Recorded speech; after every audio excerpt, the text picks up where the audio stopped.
Halo semuanya, langsung aja kita mulai ulasan kita kali ini. Hari ini kita bakal membedah sebuah rencana yang super ambisius dan mungkin bikin kalian kaget. Coba bayangin Bali sebentar. Pulau Dewata yang selama ini kita kenal dengan pantainya yang cantik, ombaknya yang keren, dan budayanya yang magis, kini lagi bersiap buat sebuah transformasi besar-besaran. Ini bukan sekedar nambahin resor mewah atau hotel baru loh. Pemerintah punya rencana buat mengubah wajah ekonomi Bali secara drastis menjadi sebuah kekuatan finansial raksasa. Jadi pertanyaan terbesarnya nih, bisakah Bali menjadi Dubai selanjutnya? Apakah pulau yang penuh pesona dan syarat akan spiritualitas ini beneran bisa menyaingi raksasa finansial global? Terdengar mustahil? Mungkin. Tapi percaya atau enggak, inilah pertanyaan inti yang memandu seluruh ambisi besar pemerintah kita saat ini. Oke, biar gampang, kita bakal bedah 5 hal utama dari peta jalan ini. Mulai dari visi baru Bali, 2 hub utama di bidang finansial dan kesehatan, strategi insentif pajak, urusan bangunan hijau, sampai tentunya hambatan dan kritik yang muncul. Yuk, langsung kita bahas. Kita masuk ke poin pertama, visi baru Bali. Ide untuk mendiversifikasi ekonomi Bali biar nggak cuma bergantung sama pariwisata tradisional, sebenarnya tergambar jelas banget dari pernyataan Presiden Prabowo Subianto. Beliau bilang, Indonesia termasuk negara yang dianggap paling aman jika Perang Dunia Ketiga pecah. Kami berencana mendirikan pusat keuangan khusus. Menarik kan? Beliau secara langsung melihat posisi Indonesia, khususnya Bali, yang netral dan aman di tengah panasnya konflik geopolitik global saat ini. Kondisi ini dilihat sebagai daya tarik utama buat narik modal asing dan jadi semacam safe haven atau pusat perlindungan aset.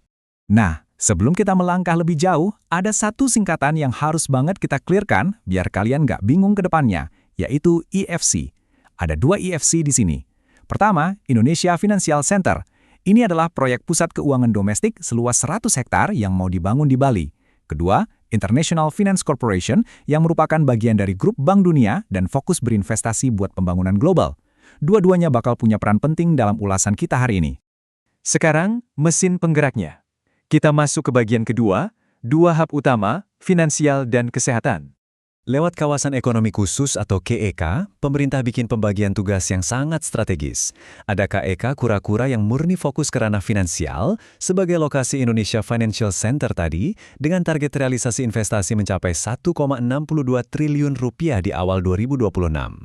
Di sisi lain, ada KEK Sanur yang dirancang khusus buat merebut pasar wisata medis. Angka investasinya lebih gila lagi, 5,37 triliun rupiah dan siap menyerap ribuan pekerja. Keduanya ini dibangun buat punya fungsi spesifik yang saling melengkapi. Khusus buat KEK Sanur, jagoan utamanya adalah Bali International Hospital. Gak main-main, rumah sakit ini dikembangkan bareng institusi medis top dari Amerika Serikat, Mayo Clinic. Tujuannya tuh sangat taktis. Pemerintah pengen ngentin kebiasaan sekitar 2 juta orang Indonesia yang tiap tahun terbang ke luar negeri cuma buat berobat. Dengan adanya fasilitas kelas dunia di dalam negeri, kekayaan domestik kita nggak bocor keluar, sekaligus bikin Bali jadi magnet baru buat wisatawan medis internasional. Coba perhatikan angka 14.950 ini. Ini adalah proyeksi jumlah pasien yang bakal ditangani oleh rumah sakit internasional tersebut sampai kuartal pertama 2026. Dan tahu nggak apa yang paling luar biasa? 60% dari pasien itu diprediksi adalah warga negara asing. Ini ngebuktiin kalau daya tarik Sanur sebagai pusat wisata medis global itu bukan cuma angan-angan di atas kertas, tapi beneran punya basis angka yang valid.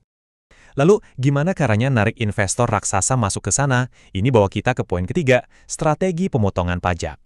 Ngomongin soal mekanika finansialnya, Menteri Keuangan Purbaya punya argumen yang cukup berani buat kebelain insentif pajak masif ini. Beliau bilang, para ekonom mungkin pada awalnya berpendapat bahwa ini akan menyebabkan kerugian. Tidak, sebelumnya memang tidak ada apa-apa di sana. Idenya jelas, meniru gaya Dubai. Kita nggak mungkin rugi pajak dari sesuatu yang dari awal emang nggak pernah ada di Indonesia. Logika mainnya tuh kayak gini, pemerintah membebaskan pajak aset buat memancing masuknya modal raksasa dari investor global. Nah, harapannya, modal yang masuk ini bakal dipakai buat beli obligasi negara atau membiayai proyek infrastruktur nasional. Jadi intinya, pemerintah rela numpang lewat potensi pajak langsung demi dapetin sumber pembiayaan pembangunan baru yang jauh lebih masif dan tentunya berbiaya murah. Sebuah pertukaran yang cukup masuk akal kan? Nah, ngomongin soal pembangunan masif, kita nggak boleh lupa sama poin keempat, bangunan hijau dan keberlanjutan. Membangun masa depan di Bali berarti harus jaga lingkungannya juga dong. Dan lihat angka 300 juta dolar ini. Dana fantastis ini disiapkan oleh International Finance Corporation. Nah, ini IFC yang dari Bank Dunia ya. Dana ini bakal disalurkan khusus ke perusahaan-perusahaan pariwisata di Indonesia buat mastiin kalau semua pengembangan baru itu benar-benar selaras sama standar ramah lingkungan. Dorongan dari Bank Dunia buat bikin rumah sakit atau hotel hijau ini bukan cuma soal peduli lingkungan, tapi juga super menguntungkan secara bisnis. Bayangin aja, material bangunan itu bisa memakan sampai 40% energi sebuah gedung. Lewat sertifikasi hijau kayak IDGH untuk validasi efisiensinya, bangunan-bangunan ini bisa ngasih pengembalian investasi atau ROI hingga 20% dalam waktu kurang dari 2 tahun. Jadi selaras dengan target nol emisi karbon 2060, tapi cuannya juga dapat. Tapi, tunggu dulu. Proyek raksasa pastinya mengundang banyak pertanyaan. Kita masuk ke bagian kelima, hambatan dan kritik. Tentu aja selalu ada reality check. Ekonom Syafruddin Karimi ngasih pandangan yang cukup kontras dari optimisme pemerintah tadi. Beliau menyoroti risiko fiskalnya. Memberikan pengecualian pajak besar-besaran, apalagi kalau aturannya kurang ketat, bisa bikin negara kehilangan potensi pendapatan. Ditambah lagi, pusat keuangan tax haven itu sangat rawan disalahgunakan buat pencucian uang internasional, yang ujung-ujungnya nggak ngasih kontribusi nyata buat ekonomi lokal kita. Makanya butuh banget yang namanya transparansi kepemilikan yang super ketat. Dan ternyata kekhawatiran ini juga nyaring terdengar di parlemen kita.